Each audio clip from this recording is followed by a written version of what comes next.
সরকারি কর্মকর্তারা কথা বলতে চান না মাইকে, ক্যামেরাতে, এটার একটা বড় জায়গা হচ্ছে দুর্নীতির সাথে সংশ্লিষ্ট।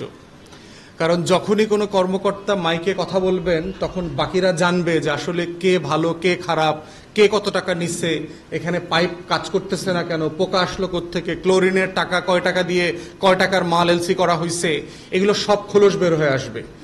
থার্ড হচ্ছে যে আপনার যেটা বলেছি যে বাংলাদেশের প্রত্যেকটা সরকারি প্রতিষ্ঠানই হচ্ছে তেলাপোকা, কৃমি, কেঁচোতে আক্রান্ত হয়ে গেছে। এরা সবাই হচ্ছে ব্রাজিলের টিমের মতো শর্ট পাসে খেলে, শুধু আর অন্যজনকে দোষ চাপায়া দেয়।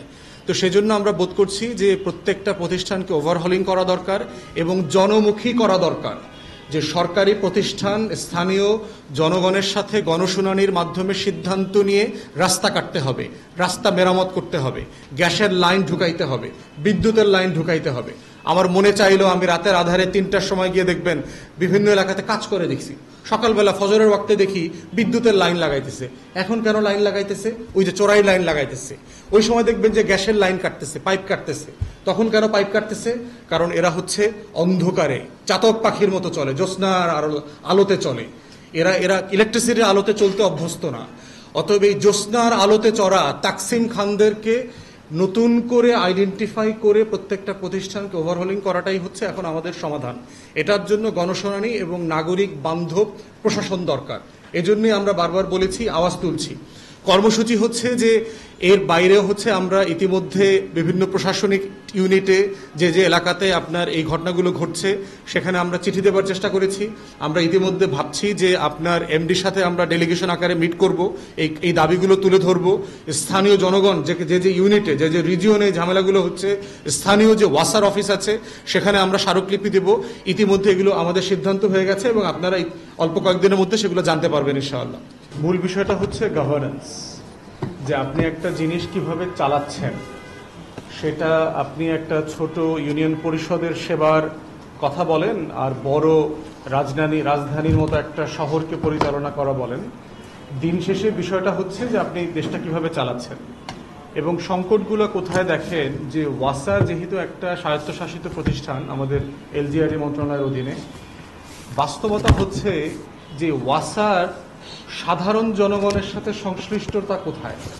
ধরেন জুরাইনে যে আমার লক্ষ লক্ষ মানুষ, হাজার হাজার মানুষ একটা মসজিদের টিউবওয়েল থেকে বছরের পর বছর পানি উঠায় নিচ্ছেন এবং সেখানে একটা পেও করতে হয়, কারণ মসজিদেরও তো খরচ আছে।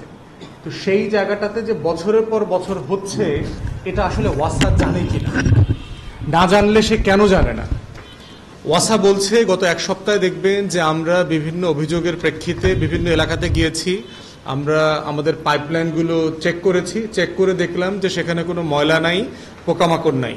আমরা ধারণা করছি যে ওয়াটার ট্যাঙ্কিতে এটা আছে অথবা বিল্ডিংয়ের যে রিজার্ভোয়ার আছে এর নিচে, বিল্ডিংয়ের নিচে, সেখান থেকে আসছে। আপনি ধারণা করে বলছেন কেন?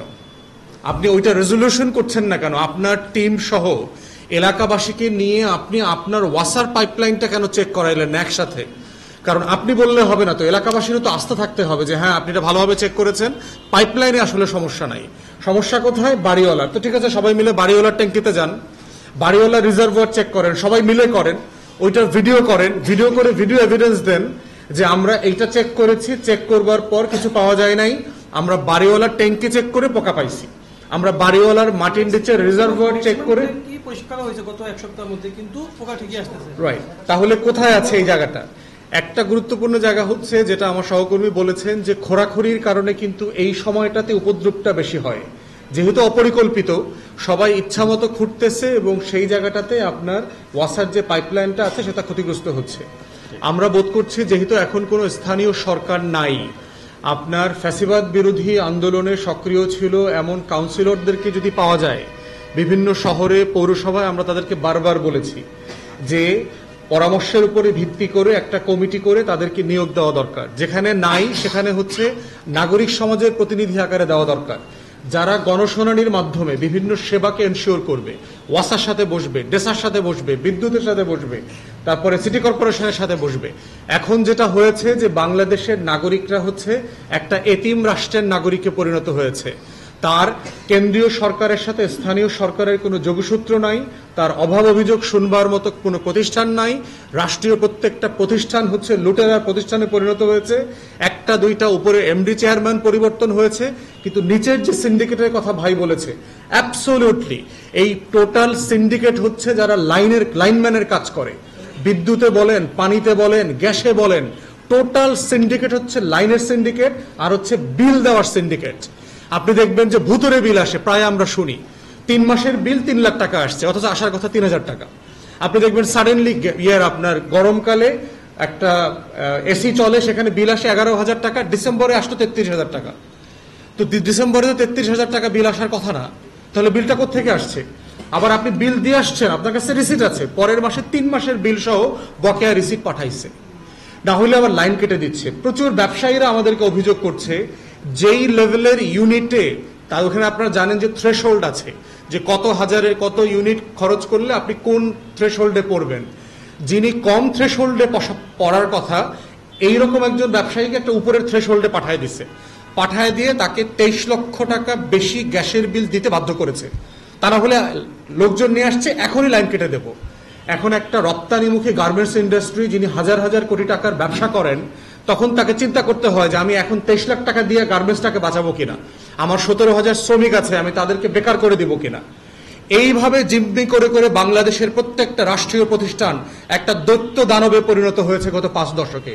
এই দৈত্যটা সাগর সমান দৈত্যে পরিণত হয়েছে গত 16 বছরের ফ্যাসিবাদী আমলে।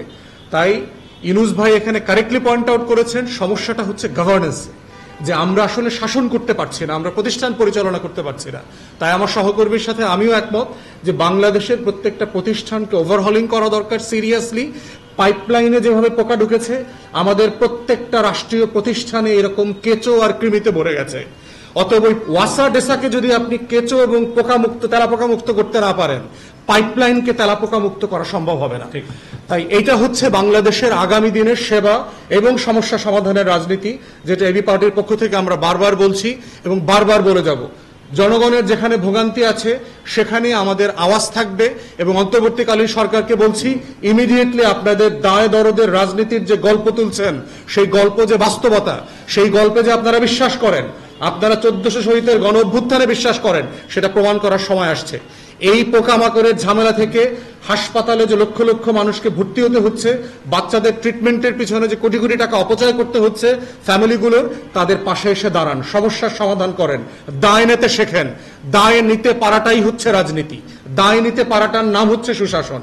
দায় না নিয়ে শুধু ওকে দায় দেওয়া, ট্রান্সফার করে দেওয়া, এটা ফুটবল খেলা না, এটা ব্রাজিলের টিম না যে আপনি শর্ট পাসে শুধু খেলবেন।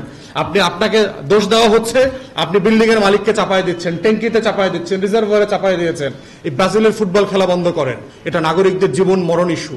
ইকোলাই সারা পৃথিবীতে একটা ভয়ঙ্কর ভাইরাস হিসেবে পরিচিত। বাংলাদেশের প্রত্যেকটা নাগরিকের বেঁচে থাকার অধিকারটা হচ্ছে ওই গণ অভ্যুত্থানের 1400 শহীদের সাথে প্রতারণা না করবার অধিকার।